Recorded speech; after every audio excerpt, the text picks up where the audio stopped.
Tout commence ici, dans les coulisses de la RTBF, une porte franchie, un pas de plus pour faire connaître le projet Cap TDH au grand public. Aujourd'hui, c'est au micro de Vivacité que je viens partager mon histoire, mes rêves et mon combat. Parce qu'au-delà d'un simple projet de voile, Cap TDH, c'est une aventure humaine.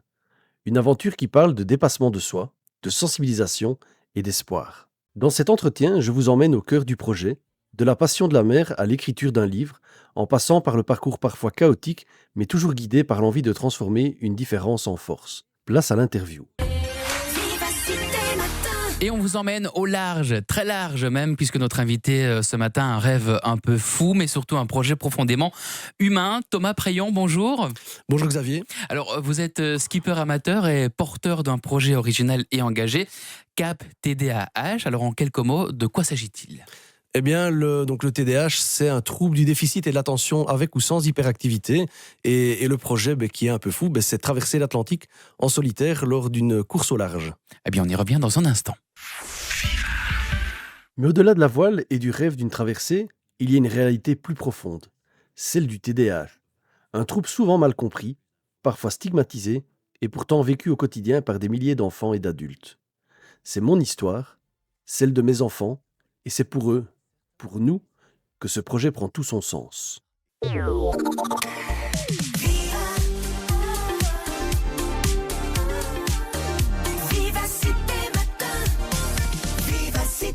Et on revient avec vous, Thomas Preyon. Vous êtes, vous qui êtes, je le rappelle, skipper amateur et porteur d'un projet original et engagé, Cap TDH. Alors, avant de parler de vous, vous avez lancé Cap TDH, un projet de traversée de l'Atlantique, comme on vient de l'évoquer, à la voile, en solitaire, pour 2029, c'est bien ça ? C'est bien ça, oui. Alors, ça s'annonce déjà incroyable. On l'a vu notamment sur vos réseaux sociaux et sur votre site internet. Mais ce n'est pas qu'une aventure sportive, c'est aussi un combat personnel, je pense. Voilà, c'est ça. J'ai été diagnostiqué TDAH à l'âge de 36 ans, donc j'étais déjà adulte. On peut rappeler ce que c'est TDAH ? Donc, c'est un trouble du déficit et de l'attention avec ou sans hyperactivité. Donc, j'ai 3 enfants et 2 de mes enfants sont TDAH. Donc, mon plus grand, mon grand garçon, je me suis rendu compte que son comportement et son côté social à l'école correspondait vraiment à mon enfance. Donc je me suis dit, tiens, c'est quand même incroyable. Enfin, les petits couacs qu'il a dans sa vie de tous les jours, je les ai vécus quand j'étais petit. Et je me suis dit, tiens, je vais aller voir un neuropsy et on va mettre la machine en œuvre pour voir d'où ça vient ce problème. Et ce neuropsy m'a dit, après quelques heures de discussion, les chiens ne font pas des chats, hein, c'est génétique. Ah oui. Donc si c'est pas maman, c'est papa.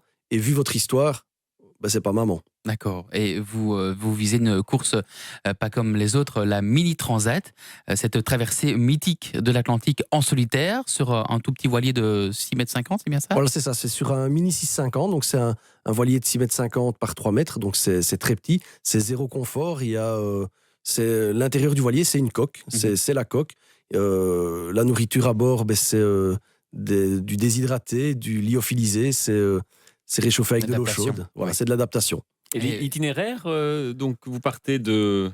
Alors, l'itinéraire de la Mini Transat, il démarre des Sables d'Olonne, donc le port mythique du Vendée Globe, jusque les îles Canaries, où là, il y a une première halte pour se regrouper tous. Et des îles Canaries, on traverse l'Atlantique vers la Guadeloupe.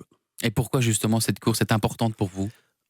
La Mini Transat, pour moi, ce qui est important dans cette course, c'est que c'est une course qui est très minimaliste. C'est, à mon sens, une des courses les plus dures, puisque le bateau n'est pas équipé de systèmes sophistiqués comme de radars ou de moyens de communication satellite, puisque c'est juste une VHF qui permet de communiquer entre les bateaux qui sont à proximité.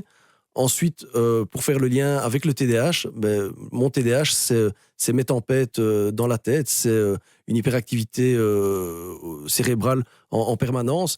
Et ici, c'est l'occasion d'affronter les vraies tempêtes et pouvoir montrer que malgré nos tempêtes intérieures et les tempêtes qu'on va croiser, on peut mener des grands projets. On va revenir justement aussi sur cette interview dans un instant avec vous, Thomas.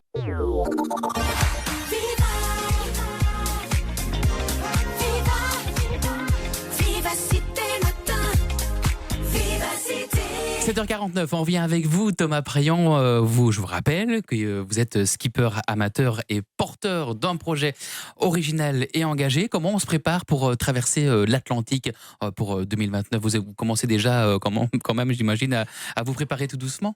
Oui, donc pour les préparations pour ce projet, il y a déjà des formations qui sont à suivre, des formations qui sont obligatoires, entre autres sur ce qui est survie en milieu marin et tout ce qui est premiers soins marins, donc en haute mer. On doit être capable de pouvoir s'auto-soigner puisqu'on on est sans assistance. Ensuite, il y a des petites licences qui sont à aller chercher, qui ne sont pas des licences obligatoires, mais qui permettent d'avoir une certaine expérience. Et ensuite, avant d'arriver au Saint Graal, qui est la traversée de l'Atlantique, il y a d'abord 1000 miles à parcourir avec le voilier. Donc c'est un combo, c'est un binôme, c'est le skipper et son voilier. Donc si entre-temps le skipper change de voilier, il recommence à zéro les 1000 miles. Donc il y a les 1000 miles à faire. Ensuite, on passe sur des courses qualificatives qui permettent d'aller chercher des points et surtout des distances et qui permettent ensuite de participer à la Mini Transat. Et vous avez aussi raconté votre histoire dans un livre, je me trompe ? C'est ça, voilà. J'ai sorti une autobiographie qu'on s'est retrouvée sur Amazon ou via la page Facebook. Et, on peut rappeler la page Facebook ? La page Facebook, c'est CapTDH.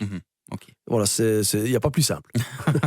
Et donc, cette autobiographie, ça parle un peu de mon enfance, mes petits couacs scolaires, et puis mon évolution jusqu'au projet que j'ai lancé maintenant. Et ce projet, justement, que vous mobilisez, vous êtes de plus en plus autour de vous. Vous sentez cet engouement, notamment de la part de votre compagne, peut-être Au niveau de la maison, oui, j'ai un soutien, que ce soit de la part de ma compagne ou de mes enfants.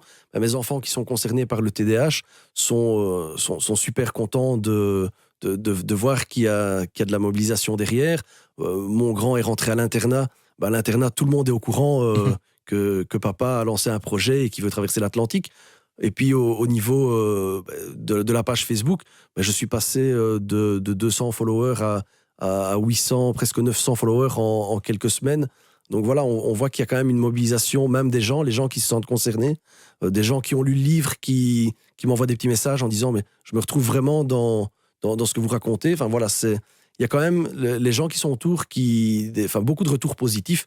Et c'est quelque chose qui est chouette parce qu'on se dit au final, c'est pas que mon combat, c'est un combat général. Et mon but, c'est de pouvoir montrer aussi à ceux qui sont dans la même situation que moi. Et quel message vous voulez faire passer justement à celles et ceux qui sont peut-être concernés aussi, qui nous écoutent ce matin ? Que le message, il est simple. C'est pas, un TDAH ne doit pas arrêter une personne. C'est pas parce qu'on est neuroatypique qu'on est différent. Des fois, moi, je dis souvent, en rigolant à mon fils, je dis, c'est pas nous qui sommes différents, c'est les autres qui sont différents. C'est eux qui ne nous comprennent pas toujours. Mais avec un TDAH, on peut mener des très grands projets. Le plus dur, c'est se canaliser. Mais une fois qu'on comprend comment on fonctionne, on est parti. Alors pour votre projet, évidemment, il faut des sous. Ça, c'est un peu le nerf de la guerre. Il faut notamment acheter le voilier, parce que vous n'avez pas encore le bateau. C'est ça, voilà. Donc, je n'ai pas encore le voilier. J'ai trouvé le voilier. J'ai eu contact avec l'ancien propriétaire du voilier, avec qui on communique pas mal. Donc, voilà, maintenant, le but, c'est récolter des fonds, que ce soit au niveau sponsoring ou au niveau des dons, pour pouvoir justement aller le chercher fin de cette année ou début de l'année prochaine. Et comment on peut vous soutenir, justement ? Alors, pour me soutenir, via la page Facebook, il y a un lien qui permet d'avoir accès au compte via Payconic ou le numéro de compte également pour pouvoir faire un don ou prendre contact pour d'éventuels sponsors ou mécènes. On rappelle que le projet court jusqu'à 2029. Merci beaucoup Thomas d'avoir été en studio avec nous ce matin. Avec plaisir.